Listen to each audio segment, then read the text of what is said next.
میرے محترم بھائیو، آج کا بیان، آج کی گفتگو کوئی عام نصیحت نہیں بلکہ روح کو جھنجھوڑ دینے والی وہ حقیقت ہے جسے جان کر شاید آپ لوگوں کی آنکھیں نم ہو جائیں، دل کانپ جائے اور چلتے ہوئے قدم رک جائیں، کیونکہ آج میں ان 3 بدبخت لوگوں کا ذکر کرنے جا رہا ہوں، 3 بدقسمت لوگوں کا ذکر کرنے جا رہا ہوں جنہیں قیامت کے دن وہ نبی بھی نہیں دیکھیں گے جو اپنے دشمنوں کے لیے بھی دعا کرتے تھے، جو اپنے دشمنوں کے لیے بھی رحمت بن کر آئے، جو طائف کے پتھروں میں بھی رحمت ڈھونڈتے رہے، جس نبی کے قدموں میں شفاعت کی کنجی ہے، جن کے ہاتھ اٹھیں تو جہنم کے تمام دروازے بند ہوتے نظر آئیں اور جنت کے تمام دروازے کھلتے نظر آئیں، وہ نبی ہر گنہگار کے لیے سفارش کریں گے، مگر 3 بدبخت لوگوں کے لیے سفارش نہیں کریں گے۔ ان کے لیے نہ سفارش ہوگی، نہ دعا، نہ نظر کرم۔ ہے وہ دن جب سورج سروں پر ہوگا، میری قوم کے نوجوانوں، پسینے میں لوگ ڈوب رہے ہوں گے، ہر نفس اپنی فکر میں ہوگا، اور ایسے وقت میں اگر ہمارے پیارے نبی جناب حضرت محمد مصطفیٰ صلی اللہ علیہ وسلم بھی منہ موڑ لیں تو سوچو کون بچائے گا ہمیں؟ کیا آپ جانتے ہیں وہ 3 بدبخت لوگ کون ہیں؟ اور کہیں آپ ان میں شامل تو نہیں؟ کہیں ان میں آپ لوگوں کا نام تو نہیں ہے؟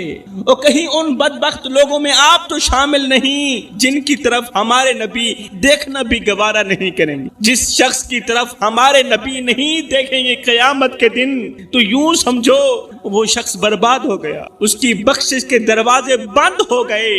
جس کی طرف قیامت کے دن میرے کریم آقا دیکھیں گے نہیں، اس کے لیے نہ جنت باقی رہے گی، نہ شفاعت باقی رہے گی، نہ رحم، نہ امید باقی رہے گی۔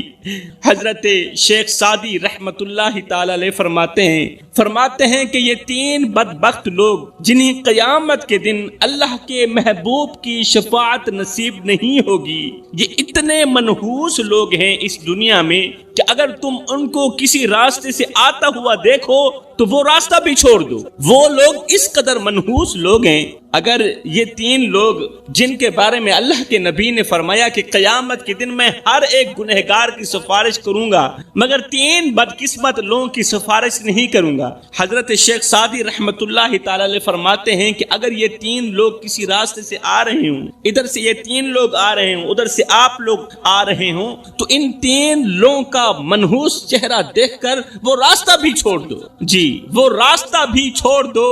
اگر تم ان کو راستے سے آتا ہوا دیکھو وہ راستہ ہر حال میں چھوڑ دو، کیونکہ یہ وہ بد نصیب ہیں جن کے چہروں پر اللہ کا قہر لکھا جا چکا، جن کے چہروں پر منحوسیت لکھی جا چکی ہے، اللہ کا عذاب لکھا جا چکا ہے۔ ان کے لیے نہ شفاعت ہے، نہ بخشش ہے، نہ مہلت اور نہ ہی معافی، بلکہ انہیں بغیر حساب و کتاب کے جہنم میں پھینک دیا جائے۔ ان کے ساتھ بیٹھنا بھی وبال ہے، جی ان کے ساتھ بیٹھنا بھی مت، ان سے رشتہ داری قائم کرنا اللہ کے عذاب کو دعوت دینا ہے۔ ان 3 لوگوں کے ساتھ بیٹھنا بھی مت، ان کے ساتھ بولنا بھی مت، ان کے ساتھ رشتہ داری بھی قائم مت کرنا، اور ان جیسے لوگوں کو اپنی بیٹی دینا صرف بیٹی نہیں بلکہ اپنی نسل اور ایمان کا سودا کرنا برابر ہے۔ جی میرے محترم بھائیو، میں آج آپ لوگوں سے التجا کروں گا، ہاتھ جوڑ کے عرضی کروں گا کہ اگر کسی بھٹکے ہوئے کو اپنی بیٹی دے دو تو شاید وہ سنور جائے، اگر کسی گنہگار شخص کو اپنی بیٹی دے دو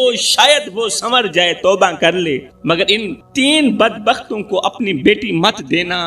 یہ وہ زہریلے سانپ ہیں جنہیں اگر اپنے گھر کی دہلیز پار کرنے دو گے تو یاد رکھنا پورا گھر جل کر راکھ ہو جائے گا اللہ کے عذاب سے۔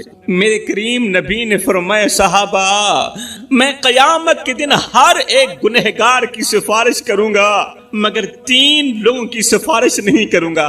میں قیامت کے دن ہر ایک گنہگار، بدکار، سیاہکار کی سفارش کروں گا مگر 3 بدقسمت لوگوں کی سفارش نہیں کروں گا، 3 بدبخت لوگوں کی سفارش نہیں کروں گا۔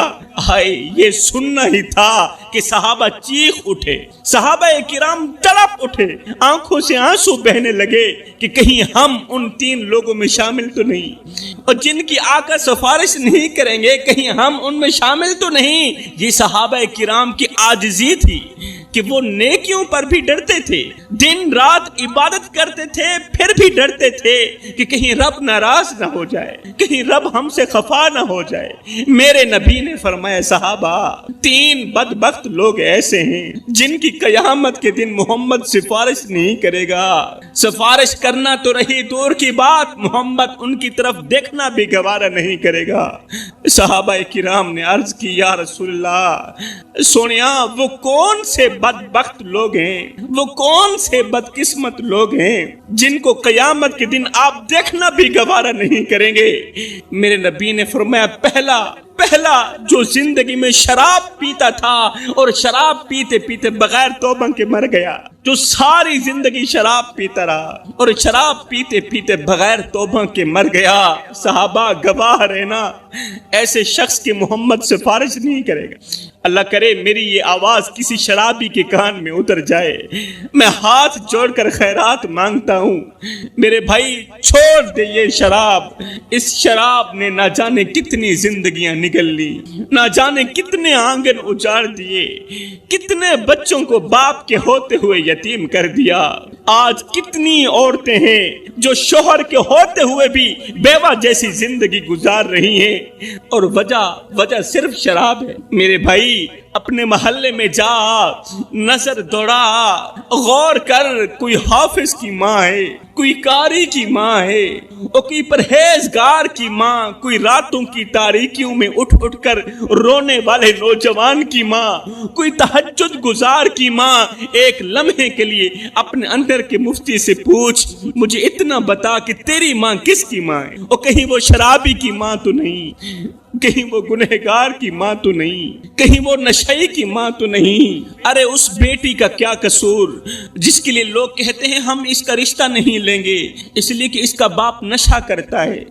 ہائے چاند جیسی خوبصورت بیٹی کی زندگی کو باپ کے نشے نے تباہ کر دیا۔ چھوڑ دے یہ شراب میرے بھائی، آج سے ہی توبہ کر لے، آج ہی توبہ کر لے۔ میرے رسول کریم نے فرمایا صحابہ میں اللہ کا حبیب ہوں، میں اللہ کا حبیب ہوں۔ پھر فرمایا جو جوان جوانی میں توبہ کرتا ہے وہ بھی اللہ کا حبیب بن جاتا ہے۔ جوانو آؤ نا اللہ کے حبیب بن جاؤ، آؤ نا اللہ کے دوست بن جاؤ۔ جب تم اپنی ساری زندگی مالک کے نام کر دو گے تو پھر وہ ساری کائنات تمہارے نام کر دے گا۔ صحابہ کرام نے عرض کی یا رسول اللہ دوسرا کون سا شخص ہے جس کی آپ سفارش نہیں فرمائیں گے؟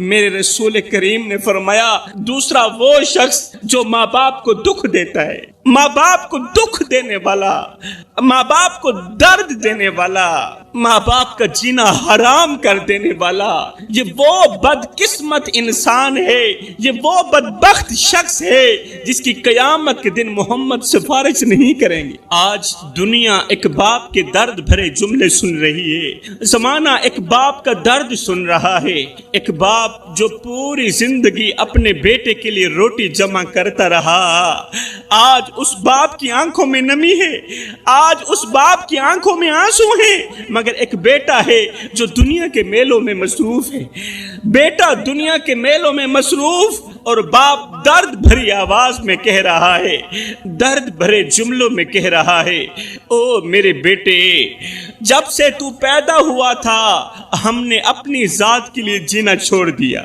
تیری پیدائش سے لے کر آج تک کبھی بھی تیرا باپ سکون کی نیند نہیں سویا، میری ہڈیاں درد کرتی ہیں اور میری کمر جھک گئی ہے۔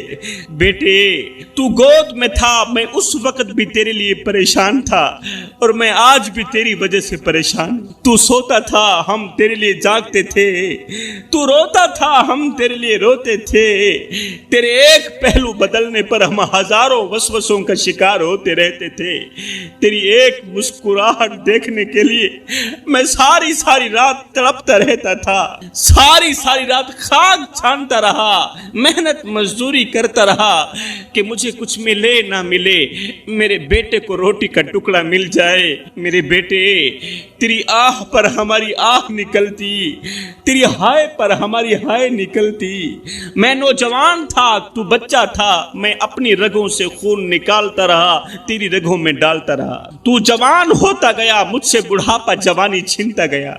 تیری ٹانگیں مضبوط ہوتی گئیں، میری ٹانگیں کمزور ہوتی گئیں۔ میں سوچتا تھا کہ جس طرح آج میں اس کے لیے دھکے کھا رہا ہوں، جس طرح آج میں اس کی زندگی کے لیے دعائیں مانگ رہا ہوں، ایک وقت آئے گا یہ بھی میرے لیے دھکے کھائے گا، یہ بھی میری زندگی کے لیے دعائیں مانگے گا۔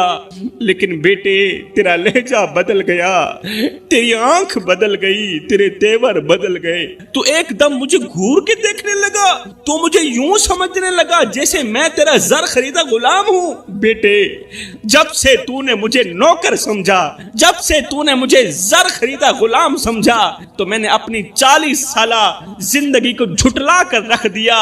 ہاں، میں نوکر، تو سردار، میں غلام، تو آقا، تو لکھ دے کروڑ ہزار سہی، میں ککھدا نہیں لاچار سہی، تو حسن جمال دا مالک سہی، میں کو جاتے بیکار سہی، تو باغ بہار دی رونق سہی، تو گل پھلتے میں خار سہی، میں کو شاکر اپنے نال چرکھ، میں نوکر، تو سردار سہی۔ اگر تو مجھے باپ کا درجہ نہیں دے سکا، کم از کم ایک پڑوسی جتنا درجہ تو دے دیا کر۔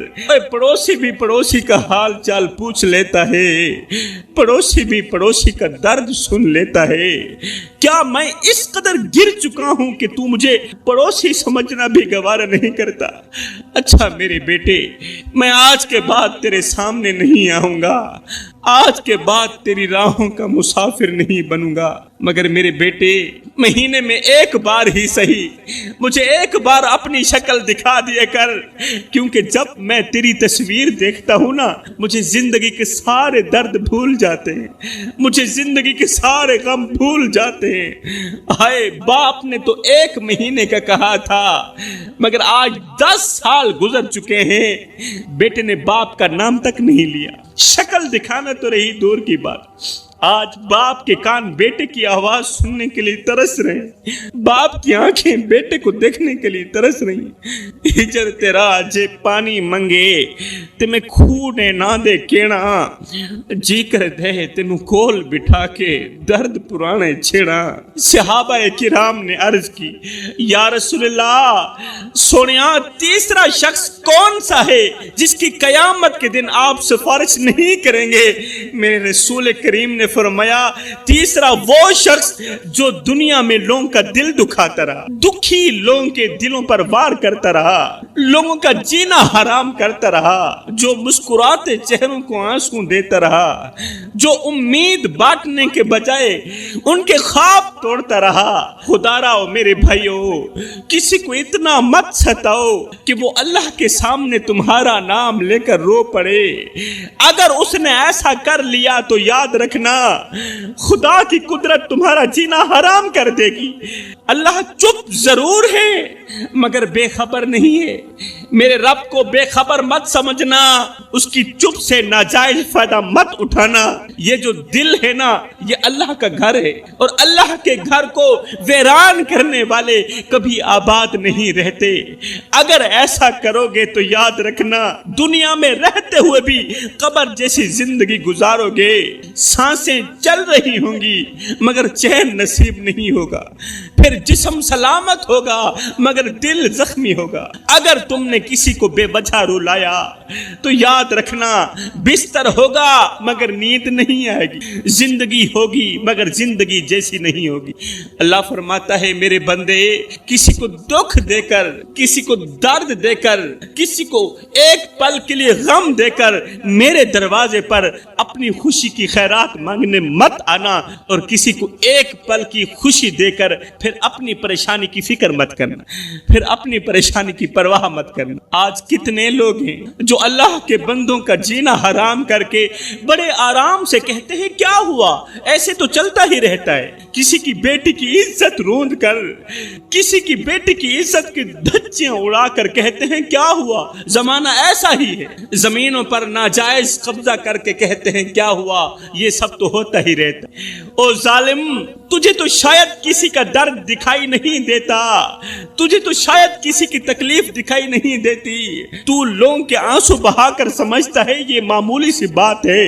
نہیں بھائی، آنسو کے ایک قطرے کے اندر اتنی طاقت ہوتی ہے کہ وہ رب کے عرش کو ہلا سکتا ہے، تقدیر کا رخ بدل سکتا ہے، ظالموں کے تکبر کو خاک میں ملا سکتا ہے۔ ایک شخص میرے رسول کریم کی خدمت میں حاضر ہوا، عرض کی یا رسول اللہ، آقا ایک عورت ہے جو لوگوں کا دل توڑتی ہے، زبان سے لوگوں کو تیر مارتی ہے، اس کا اخلاق بالکل بھی اچھا نہیں ہے، بہت ہی زیادہ بد اخلاق ہے وہ، لیکن وہ 5 وقت کی نمازی ہے، 5 وقت کی نمازی ہے، مگر وہ لوگوں کا دل دکھاتی ہے۔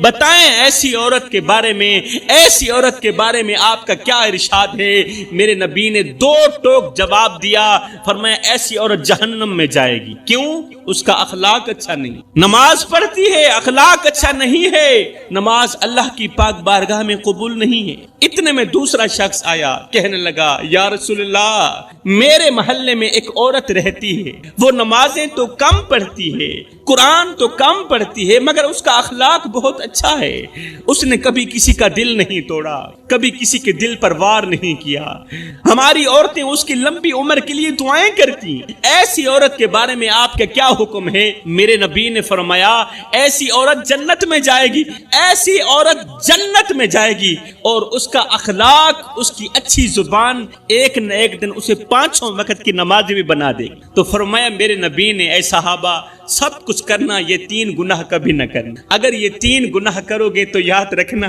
قیامت کے دن میں محمد تمہاری سفارش نہیں کروں گا۔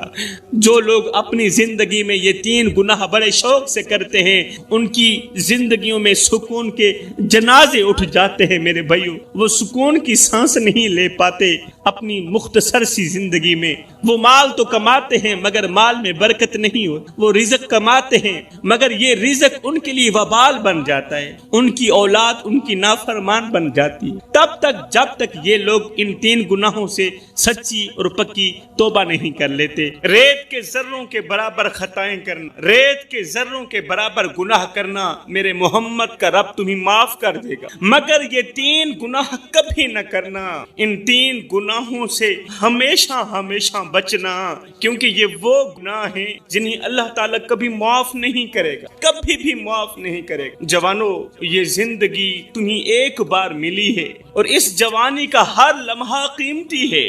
دنیا کی رنگینیاں تمہیں اپنی طرف کھینچیں گی، دنیا کے میلے، دنیا کی لذتیں تمہیں اپنی طرف کھینچیں گی، تمہیں بہکانے کے لیے ہزاروں دروازے کھلیں گے اور تمہارے قدم لڑکھڑائیں گے، مگر یاد رکھنا ہر گناہ کی معافی ہے، ہر خطا کی معافی ہے، ہر لغزش پر رب کا دروازہ کھلا ہے، مگر کچھ گناہ ایسے ہیں جو رب کی رحمت کے دروازے ہمیشہ کے لیے بند کر دیتے ہیں۔ ان 3 گناہوں کا انجام نہ صرف دنیا میں ذلت ہے بلکہ آخرت میں بھی بہت بڑا عذاب ہے۔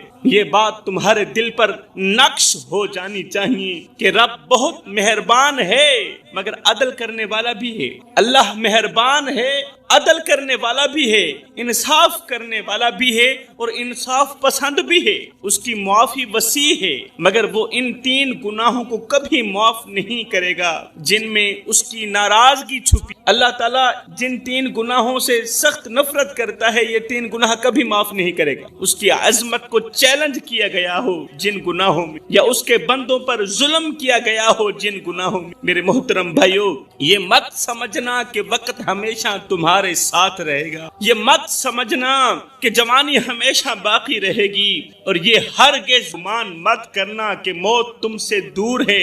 ارے موت بہت قریب ہے اور عذاب تو اس سے زیادہ قریب ہے۔ اللہ کا عذاب موت سے کہیں زیادہ قریب ہے۔ یاد رکھنا، جس نے ان 3 گناہوں کو ہنسی مذاق سمجھا، وہ ہنستے ہنستے قبر میں اتارا گیا، مگر اس کی روح چیختی رہی، تڑپتی رہی، کوئی سننے والا نہ تھا، کوئی اس کی پکار سننے والا نہ تھا۔ قبر تنگ ہو گئی، کیڑے جسم کھاتے رہے اور فرشتے نے ایک لمحے سکون نہ لینے دیا۔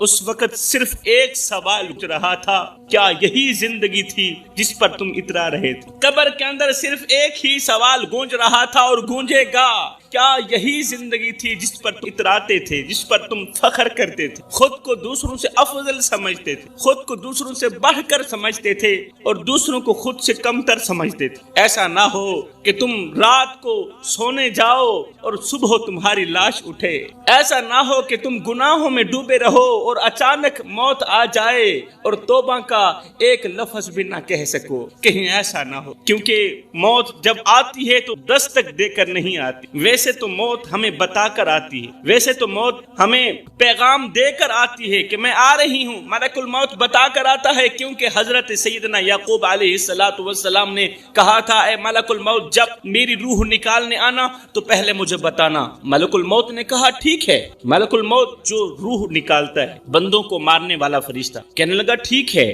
آپ کا حکم سر آنکھوں پر، جب آؤں گا آپ کی روح نکالنے آپ کو بتا کر آؤں گا۔ ایک دن اللہ کا کرنا ایسا ہوا، اچانک ملک الموت آ گیا۔ کیسے آنا ہوا؟ جناب کی روح نکالنے آئے ہوں۔ اچھا مجھے مارنے آئے ہو؟ میں نے نہیں کہا تھا جب میری روح نکالنے آنا تو پہلے مجھے بتانا۔ تو ملک الموت نے کہا حضرت ایک بار نہیں، دو بار نہیں، 7 مرتبہ بتا چکا ہوں کہ میں آپ کے پاس آ رہا ہوں۔ حضرت یعقوب علیہ السلام نے فرمایا وہ کس طرح؟ ملک الموت نے کہا حضرت آپ کے محلے میں فلاں بچے کی روح نکالی تھی، فلاں بوڑھی عورت کو مارا تھا، فلاں بوڑھے شخص کا آپ نے خود ہی جنازہ پڑھایا، حضرت آپ کی داڑھی سفید ہو گئی، حضرت آپ کمزور ہو گئے تھے، ہاتھ کانپنے لگے کیونکہ کمزوری چھا گئی، حضرت یہی تو میرے پیغام تھے، یہی تو میرے قاصد تھے کہ میں آپ کے پاس آ رہا ہوں۔ حضرت آپ کے محلے میں جب میں نے فلاں بوڑھے کی روح نکالی تھی، فلاں نوجوان اور بچے کی روح نکالی تھی، میں صرف ان کی روح نکالنے نہیں آیا تھا، میں یہ بھی بتانے آیا تھا کہ آج ان کی باری ہے، کل آپ بھی تیار۔ تو میرے بھائیو ایسا نہ ہو کہ تم گناہوں میں ڈوبے رہو اور اچانک موت کا فرشتہ آ جائے اور توبہ کا ایک لفظ بھی نہ کہہ سکو، توبہ کا دروازہ پھر ہمیشہ کے لیے بند ہو جائے۔ اور اگر تم ان 3 گناہوں میں سے کسی ایک گناہ میں بھی پھنس گئے تو سن لو میرے بھائیو، پھر نہ تمہارے آنسو کام آئیں گے، نہ دعائیں کام آئیں گی، نہ قرآن کام آئے گا، نہ کفن کام آئے گا۔ وہ رب جو ماں سے 70 گناہ زیادہ محبت کرتا ہے وہ بھی ان 3 گناہوں پر اپنی رحمت روک لیتا ہے۔ اتنا بڑا رب، اتنی بڑی رحمت کرنے والا رب، لیکن جب ان 3 گناہوں کا نام آتا ہے نا اپنی رحمت روک لیتا ہے، وہ بھی معافی کا دروازہ بند کر دے۔ اب بتاؤں گا کہ وہ 3 گناہ کون سے ہیں، فیصلہ کر لو۔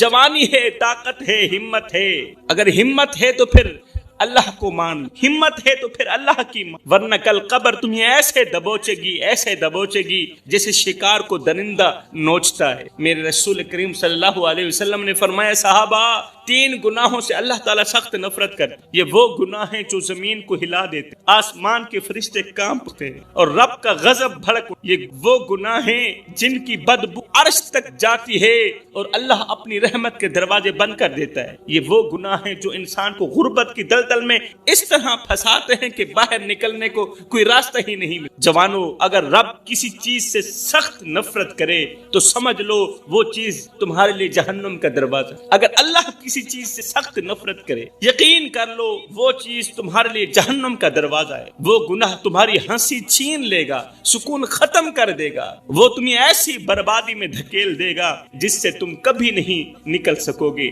آخر وہ کون سے گناہ؟ سنیے، فرمایا پہلا گناہ نمبر 1 ظالم کی حمایت کرنا۔ بہت بڑا گناہ ہے ظالم کی حمایت کرنا، بجائے مظلوم کا ساتھ دینے کے ظالم کا ساتھ، ظلم ہوتا ہوا دیکھ کر خاموش رہنا بھی ظالم کی حمایت کرنا۔ اگر کسی پر ظلم ہو رہا ہے تم دیکھنے کے باوجود بھی خاموش ہو تو اس کا مطلب یہ ہے کہ ظالم ظلم کرتا رہے، مظلوم روتا رہے اور تم تماشا دیکھ۔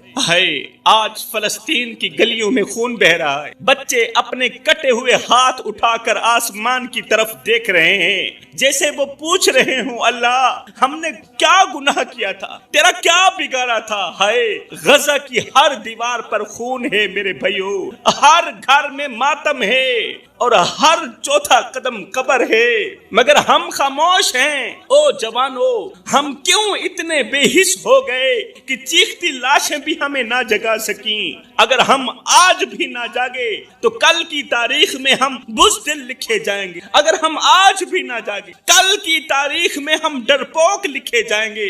مسلمانوں، غزہ کے بچوں نے اب کھیلنا چھوڑ دیا ہے، غزہ کے بچوں نے اب مسکرانا چھوڑ دیا ہے، اب وہ صرف مرنے کے انداز سیکھ رہے ہیں۔ غزہ کی ایک بچی نے اپنی ماں سے کہا، امی اگر میں شہید ہو گئی تو آپ مجھے اپنی گود میں لے لیں گی؟ ماں نے روتے ہوئے کہا، بیٹی اب یہ گود نہیں، یہ تو قبرستان بن چکی ہے۔ یہ گود کہاں رہی ہے بیٹی، یہ گود تو قبرستان بن چکی ہے۔ میں کس کو سینے لگاؤں اور کس کو دفناؤں؟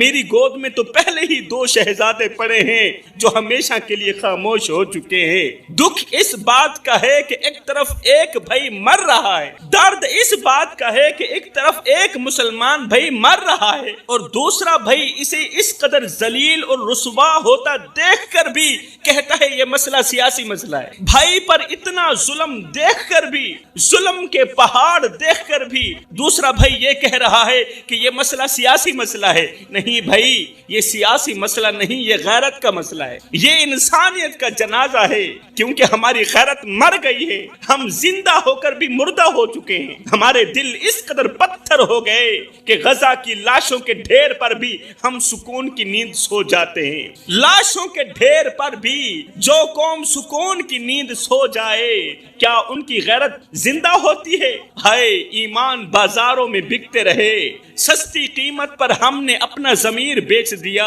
غزہ کے معصوم بچوں کے ٹکڑوں کو دیکھ کر بھی ہمارے دل نہ روئے، غزہ کے معصوم چہرے دیکھ کر بھی ہمارے دل نہ تڑپے، نہ آنکھ نم ہوئی، نہ قدم لرزے۔ فلسطین کی مائیں اپنی گود خالی ہونے پر چیختی رہیں، بچوں کی لاشیں دیکھ کر چیختی رہیں، اور ہم اپنی مصروفیات میں اس قدر غرق ہو گئے کہ غزہ والوں کا حال پوچھنا بھی یاد نہ کیا۔ فرمایا سب کچھ کرنا، ظالم کا ساتھ مت دینا، مظلوم پر ظلم ہوتے ہوئے دیکھ کر خاموش مت ہونا۔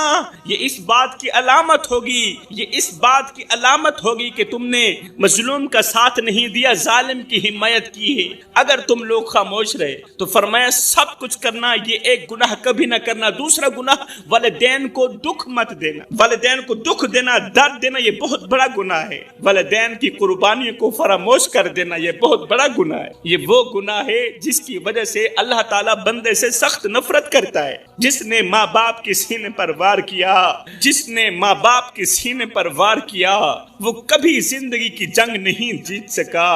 اے نادان انسان، جس ماں نے 9 مہینے تجھے اپنے پیٹ میں اٹھایا، دن رات بے چینی میں گزاری، آج اسی کی باتوں پر چلاتا ہے۔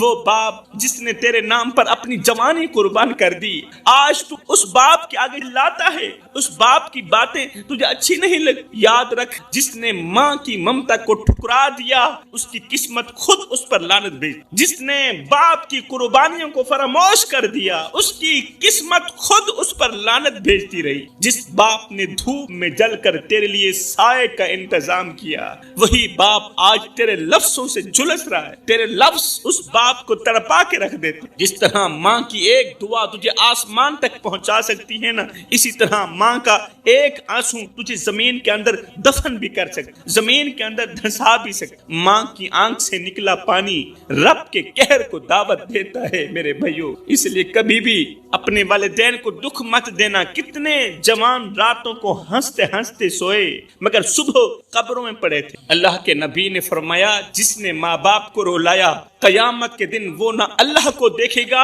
اور نہ ہی اس کے رسول کو دیکھے گا۔ جس پر رب کی نظر نہ ہو، اس کا وجود دنیا میں صرف ایک لعنت بن جاتا۔ جی ہاں، جس پر رب کی نظر نہ ہو، جس اولاد نے والدین کی شان کو نہ پہچانا، ان کے سائے کو بوجھ سمجھا، والدین کے ہاتھوں کی جھریوں کو نظر انداز، وہ دنیا میں کبھی سرخرو نہ ہو سکتی، بالکل نہیں ہو سکتی، کیونکہ ماں باپ کی عزت وہ تاج ہے جسے پہن کر ہی انسان لوگوں میں سر اٹھا کر جیتا۔ اور جو اولاد وہ تاج اپنے ہاتھوں سے اتار کر پھینک دیتی ہے۔ ماں باپ کی عزت کا تاج، والدین کی خدمت کا تاج جو اولاد اپنے ہاتھوں سے اتار کر زمین میں پھینک دیتی ہے نا، پھر معاشرہ ایسی اولاد کے سر پر جوتے رکھ دیتا ہے۔ جس گھر سے ماں کی دعائیں اٹھ جائیں وہاں نہ برکت رہتی ہے نہ رحمت رہتی ہے، وہاں صرف اندھیرے ہوتے ہیں میرے بھائیوں، وہاں ہر طرف ماتم ہوتے ہیں اور سکون صرف قبروں میں نظر آتا ہے۔ ایسی اولاد کو لوگ عزت سے نہیں افسوس سے یاد کرتے ہیں۔